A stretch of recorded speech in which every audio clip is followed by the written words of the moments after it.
Welcome to केएमडी studies. आज हम BRL 102 retail marketing and communication book का फर्स्ट चैप्टर पढ़ने जा रहे हैं, जिसका नाम है ओवरव्यू ऑफ रिटेल मार्केटिंग। इसका आज हम पार्ट 2 पढ़ेंगे। इसका पहला पार्ट हमने पहले ही बना चुके हैं। आज इसका पार्ट 2 पढ़ेंगे।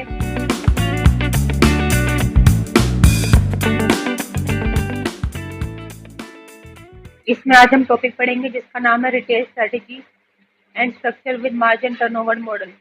इसमें है retail strategy refers to how a retailer positions itself in the market, select products and serve customers to achieve profitability। Retail strategy इसमें है कि जो कोई भी एक रिटेलर है वो अपने आप में मतलब किस पोजीशन पे है मार्केट के, और कौन से प्रोडक्ट जो है उसने सेलेक्ट किए हुए हैं बेचने के लिए, and serve customers to achieve profitability.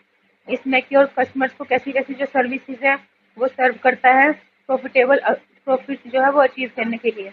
The structure include supply chain management, inventory control, pricing and sales approaches. इसमें कि ये जो स्ट्रक्चर है इसमें इंक्लूड है supply chain management, inventory control, pricing, and sales approaches. The margin turnover model is key to analyze and improving retail profitability by balancing profit margins and inventory turnover। इसमें है कि जो the margin and turnover model है, इसमें है कि analyse करता है और इम्प्रूव करता है रिटेल की प्रॉफिटेबिलिटी को, और बैलेंस करके रखता है प्रॉफिट मार्जिन और इन्वेंट्री टर्नओवर रिटेल में। अब आज हम इसमें पढ़ेंगे कि मार्जिन और टर्नओवर मॉडल क्या है। The margin turnover model focuses on two variable. जो मार्जिन टर्नओवर मॉडल है वो फोकस करते हैं दो वेरिएबल पर।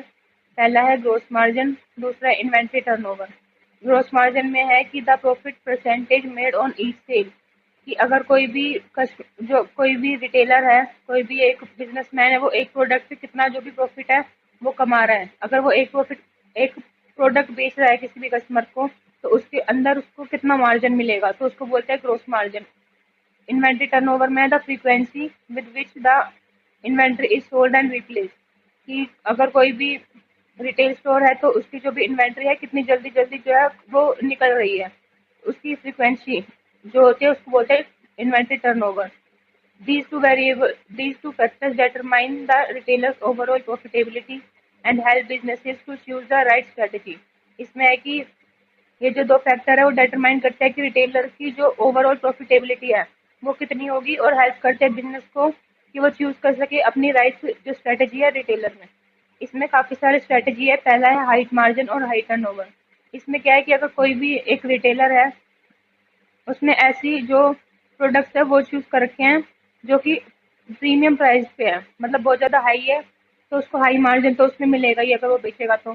दूसरा है कि उसने ऐसे प्रोडक्ट्स चूज करे जो हाई डिमांडेड प्रोडक्ट्स भी हैं, तो हाई टर्नओवर जो है उसके निकलेगा, मतलब जो भी कस्टमर्स है वो उसके बाद पास बहुत ज़्यादा आएंगे, और जो भी इन्वेंट्री है उसकी वो जल्दी जल्दी स्टोर से निकलेगी।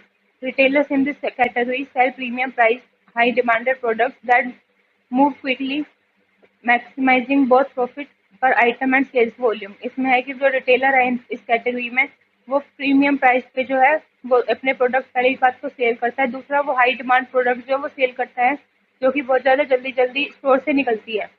Maximising both profit per item and cell volume, इसमें वो दोनों चीज़ें कमाता है, एक तो पर आइटम पर वो प्रॉफिट कमाता है, और सेल्स वॉल्यूम जो है वो बहुत जल्दी जल्दी निकलती है, इसलिए वो सेल्स वॉल्यूम पे भी काफ़ी ज़्यादा अच्छे से कमाता है। Success realise on strong branding, efficient supply chain and excellent customer services.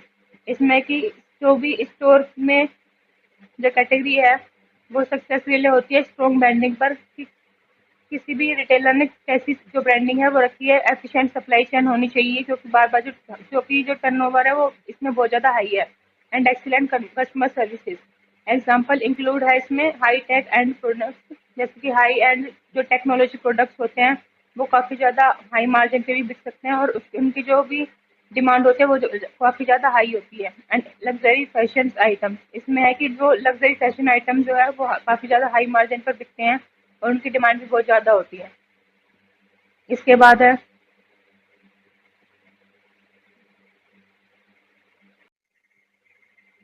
है हाई मार्जिन और लो टर्नओवर। इसमें क्या होता है कि इस स्ट्रेटेजी में जो भी रिटेलर के पास प्रोडक्ट होता है वो उसका हाई मार्जिन पे तो बेचते हैं, पर उनके जो भी प्रोडक्ट्स हैं वो इतनी जल्दी बिकते नहीं है, तो काफ़ी ज़्यादा लो टर्नओवर होती है। तो this strategy focuses on luxury और natural goods with high profit margin but low स्ले सेल्स वॉल्यूम्स। इसमें है कि स्ट्रैटेजी में लग्जरी प्रोडक्ट्स तो बिकते हैं हाई प्रॉफिट मार्जिन पर काफ़ी ज़्यादा लो सेल्स होती है।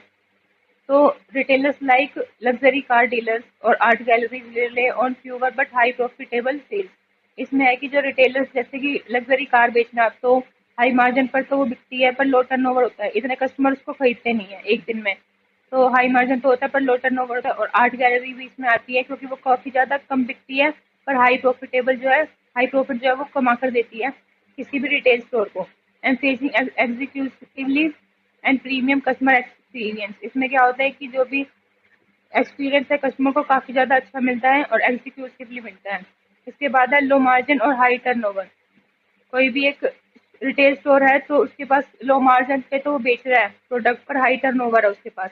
इसमें एग्जांपल ले सकते हैं जैसे कि हमारे आसपास किराना स्टोर होते हैं, वो लो मार्जिन पर तो हमें बेचते हैं पर काफ़ी ज़्यादा हाई टर्नओवर होता है, मतलब कि काफ़ी ज़्यादा जो क्वांटिटी में है वो बेचते हैं कस्टमर्स को। ये है कि retailers sell everyday items at low margin but in large volumes with this model. इसमें है कि रिटेलर्स जो है काफ़ी ज़्यादा एवरीडे जो आइटम्स हैं वो काफ़ी तो बेचते हैं लो मार्जिन पर उनकी जो वॉल्यूम होती है वो लार्ज होती है। इसमें एग्जांपल ले सकते हैं सुपरमार्केट्स और discount stores thrive by moving inventory rapidly and depending on bulk sales.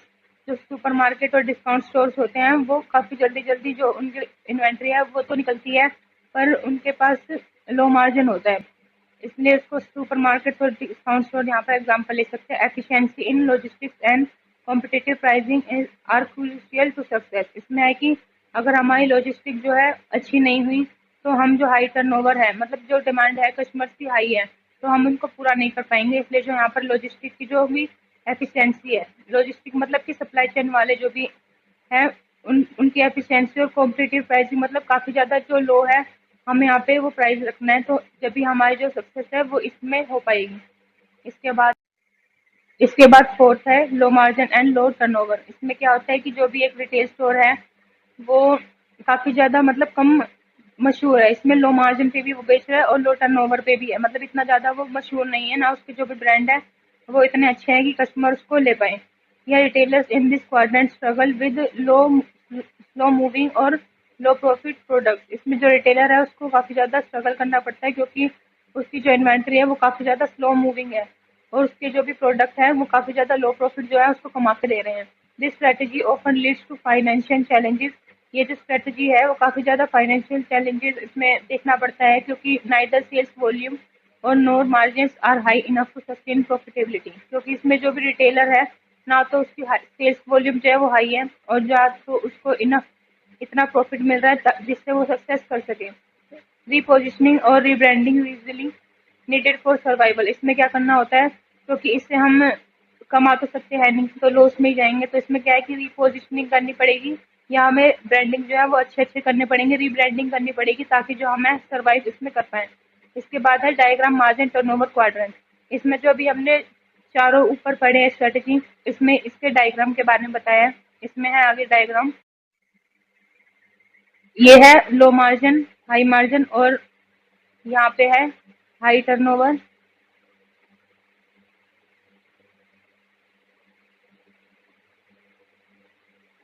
और यहाँ पर लो टर्नओवर। इसमें है कि यहाँ पर लो मार्जिन है और हाई टर्नओवर है।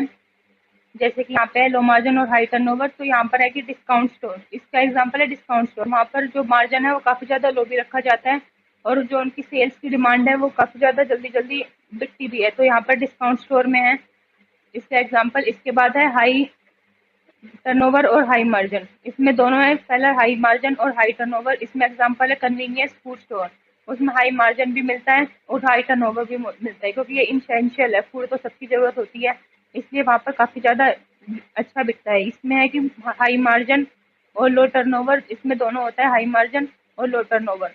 इसमें एग्जांपल आता है स्पेशलिटी स्टोर का। स्पेशलिटी स्टोर मतलब होता है कि किसी भी जो भी एक स्टोर है वो किसी भी एक स्पेशल प्रोडक्ट या फिर सर्विसेज जो है वो बेच रहा है। स्पेशलिटी स्टोर मतलब जैसे कि कोई भी मोबाइल फ़ोन जो है वो बेच रहा है तो उसको बोलते हैं स्पेशलिटी स्टोर। मोबाइल फ़ोन के साथ साथ वो उसकी एसेसरीज बेचेगा उसके ही काफ़ी सारे जो आसपास के मिलते जुलते जो भी ब्रांड है वो या फिर सर्विसेज है वो बेचेगा, तो उसको बोलते हैं स्पेशलिटी स्टोर। जैसे कि अगर कोई क्लॉथ है तो वो क्लॉथिंग ही बेच रहा है, या गीजर फ्रिज है वो वही बेच रहा है, तो उसको बोलते हैं स्पेशलिटी स्टोर। इसमें क्या है कि हाई मार्जिन तो होता है। मान लो किसी ने एसी बेचा, कोई एसी बेचता है तो हाई मार्जिन तो उसको मिलता है, पर लो टर्नओवर मिलता है, क्योंकि लोग इतना ज़्यादा उसको खरीदते नहीं है, और वो मतलब लॉन्ग ड्यूरेबिलिटी का होता है, इसलिए बार बार वो खरीदे भी नहीं जा सकते हैं। तो इसमें हाई मार्जिन तो होता है, पर जो टर्नओवर होता है वो काफ़ी कम होता है। इसमें है कि लो मार्जिन और लो टर्नओवर, जो हमने आखिरी में पढ़ा था कि लो मार्जिन भी होता है और लो टर्नओवर भी होता है। इसमें क्या होता है, या तो वो फेल हो जाता है, या तो अगर उसको रिब्रांडिंग या फिर रीपोजिशनिंग करनी पड़ती है तो वो अपने आप को मतलब सर्वाइव कर सकता है या फिर सक्सेस हो सकता है। तो ये था आज का हमारा टॉपिक। इसके बाद हम नेक्स्ट वीडियो में इसका नेक्स्ट टॉपिक पढ़ेंगे। Thank you.